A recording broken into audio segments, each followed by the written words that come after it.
बिस्मिल्लाहिर्रहमानिर्रहीम। अस्सलाम वालेकुम। कैसे हैं आप सब? उम्मीद करती हूँ सब खैरियत से होंगे। आज मैं आपके साथ शेयर करूँगी झटपट बन जाने वाली प्याज की चटनी की रेसिपी, जो कि बहुत ही ज़्यादा टेस्टी भी बनती है और बनाना भी इसको बहुत ही आसान है। और एक हफ्ते के लिए आसानी से आप इसको स्टोर भी कर सकते हैं। तो ये टेस्टी प्याज की चटनी को कैसे बनाया जाता है, वीडियो को एंड तक देखें ताकि रेसिपी को आसानी से फॉलो कर सकें। तो चलें फिर शुरू करते हैं इसको बनाना। तो प्याज की चटनी बनाने के लिए दो मैंने बड़े साइज के प्याज ले लिए हैं। छिलका इनका उतार कर अच्छी तरह से इनको धो लिया है। अब इनकी कटिंग किस तरह से करनी है तो वो देख लेते हैं। प्याज का जो ऊपर वाला हिस्सा है उसको काट लेंगे और इसको मोटे मोटे स्लाइसिस में काट लेंगे। बहुत ही मज़ेदार ये प्याज की चटनी बनती है, जिसका इस्तेमाल गर्मियों में तो आप ज़रूर करें। हेल्दी भी होती है और मज़े की भी होती है। इसको आप बनाकर आसानी से एक हफ्ते के लिए स्टोर भी कर सकते हैं। और सारी टिप्स भी मैं आपके साथ शेयर करूंगी कि आप इसको आसानी से किस तरह से स्टोर कर सकते हैं। अब प्याज को मैंने स्लाइसिस में काट लिया है। अब टमाटर की कटिंग करेंगे। टमाटर को पहले 4 पीसेस में काट लेंगे और जो इसका सेंटर वाला हिस्सा है ना उसको निकाल देंगे। उसको निकालना इसलिए ज़रूरी है कि एक तो वो सख्त होता है, गलने में टाइम लगाता है और उसकी वजह से जो चटनी का टेस्ट है ना वो भी ख़राब हो जाएगा। तो बस टमाटर को भी मैंने इस तरीके से छोटे छोटे क्यूब्स में काट लिया है। आपकी मर्जी है बड़े पीसेस में काट लें या फिर छोटे छोटे पीसेस कर लें। अब प्याज और टमाटर की कटिंग हो गई है, इसको साइड पे रखते हैं। अब मैंने पैन ले लिया है, इसमें डालेंगे 3 से 4 टेबलस्पून ऑयल। जैसे ही ऑयल गर्म हो जाएगा तो इसमें सूखी लंबी जो लाल मिर्च है ना उसको फ्राई करेंगे। तो 7 से 8 मैंने सूखी लाल मिर्च ले ली है। मीडियम टू लो फ्लेम पे इनको इतना फ्राई करना है कि ये क्रिस्पी हो जाए। लो फ्लेम पे इनको फ्राई करेंगे, ज़्यादा फ्लेम को हाई नहीं करना, वरना ये बहुत जल्दी जल जाएंगी। तो बस 3 से 4 मिनट के लिए लो फ्लेम पे मिर्चों को मैंने अच्छी तरह से फ्राई कर लिया है। ये थोड़ी सी क्रिस्पी भी हो गई है और इनका कलर भी चेंज हो गया है। बस इसी तरह से इनको फ्राई करेंगे और रूम टेम्परेचर पर अच्छी तरह से पहले ठंडा कर लेंगे। और ठंडा करने के बाद ना इनको क्रश करेंगे हाथ की मदद से, तो आसानी से ये क्रश हो जाएंगी। अब उसी ऑयल में डालेंगे 1 टेबलस्पून साबुत सूखा धनिया और इसको भी लो फ्लेम पे अच्छी तरह से फ्राई कर लेंगे कि इसमें से खुशबू आने लगे और इसका कलर चेंज हो जाए थोड़ा सा। और जैसे ही थोड़ी सी खुशबू आने लगेगी तो इसमें कटे हुए टमाटर और प्याज डाल देंगे। साथ ही इसमें डालेंगे 6 से 7 जवे लहसुन के। और अच्छी तरह से सब चीज़ों को फ्राई करना है हाई फ्लेम पे। अच्छा, इनको लो फ्लेम पे फ्राई नहीं करना, क्योंकि प्याज और टमाटर जो है ना लो फ्लेम पे पकने की वजह से बहुत जल्दी पानी छोड़ देंगे और टेस्ट भी ख़राब हो जाएगा चटनी का और इनका कलर भी ख़राब हो जाएगा। तो हाई फ्लेम पे स्टर करते हुए अच्छी तरह से मैंने फ्राई कर लिया है। प्याज का कलर देखें कितना अच्छा गोल्डन ब्राउन हो गया है और सब चीज़ें अच्छी तरह से सॉफ्ट हो गई हैं। बस इसी तरह से प्याज टमाटर और लहसुन को फ्राई कर लेंगे।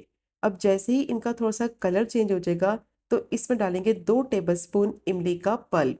इससे क्या होगा, एक तो इसकी शेल्फ लाइफ बढ़ेगी, आसानी से आप इसको एक हफ्ते तक स्टोर भी कर सकेंगे और बहुत ही अच्छा टेस्ट भी आएगा। 1 टीस्पून मैंने इसमें नमक डाला है, या फिर आप अपने टेस्ट के हिसाब से डालें। अब इमली का पल्प और नमक के साथ दोबारा से इसको 3 से 4 मिनट के लिए पका लेंगे ताकि दोनों चीज़ों का जो फ्लेवर है ना वो अच्छी तरह से मिक्स हो जाए। और अगर आपको इमली का टेस्ट पसंद नहीं है तो इसकी जगह आप 1 टीस्पून आमचूर पाउडर भी डाल सकते हैं। अब 3 से 4 मिनट के लिए स्टर करते हुए दोबारा से मैंने इसको पका लिया है। फ्लेम को बंद करेंगे और टमाटर और प्याज का जो मिक्सचर है उसको एक प्लेट में ट्रांसफ़र करेंगे और रूम टेम्परेचर पर अच्छी तरह से ठंडा कर लेंगे। ठंडा करने के बाद इसको पीसना है, इसलिए इसको अच्छी तरह से पहले ठंडा करेंगे। अब मैंने ब्लेंडर जार ले लिया है। जो सूखी लाल मिर्च थी ना उनको मैंने अच्छी तरह से हाथ से क्रश कर लिया है। इसको ब्लेंडर जार में डालेंगे और साथ ही इसमें डालेंगे प्याज टमाटर और लहसुन जिसको फ्राई किया है। अब इनको अच्छी तरह से बिल्कुल बारीक पीस के इनका पेस्ट बनाना है। तो पानी डाले बगैर इनको पीसना है, पानी का इस्तेमाल नहीं करना है। अगर आपको लगे कि बहुत ज़्यादा थिक है तो सिर्फ 2 टेबलस्पून आप इसमें पानी ऐड कर दें। तो बिल्कुल बारीक मैंने इसको पीस लिया है। तो बहुत ही बेहतरीन प्याज और टमाटर का जो पेस्ट है ना वो तैयार हो गया है। अब इसको साइड पर रखते हैं। दोबारा से पैन लेंगे, इसमें डालेंगे 3 से 4 टेबलस्पून ऑयल और अच्छी तरह से ऑयल को गर्म करेंगे। हाफ टी स्पून मेथी दाना और हाफ ए टी स्पून इसमें डालेंगे सरसों के बीज और 1 टीस्पून इसमें डालेंगे साबुत ज़ीरा। मीडियम टू लो फ्लेम पे क्रैकल हो जाने तक फ्राई करेंगे। कि तीनों चीज़ों में अच्छी सी खुशबू आने लगे, इनका कच्चापन ख़त्म हो जाए। तो बस 1 से 2 मिनट के लिए अच्छी तरह से मैंने फ्राई कर लिया है।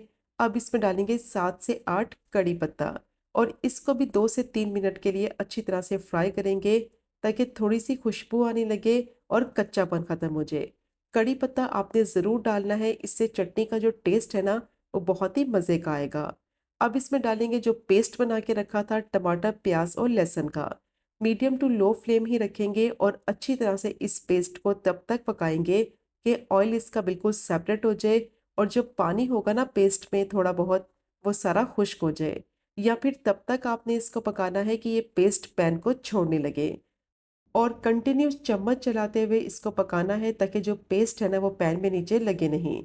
तो बस कंटिन्यूस चम्मच चलाते हुए इसको मैंने तकरीबन 6 से 7 मिनट के लिए पका लिया है और पेस्ट देखें पैन को छोड़ने लगा है, ऑयल भी इसका तकरीबन सेपरेट हो गया है।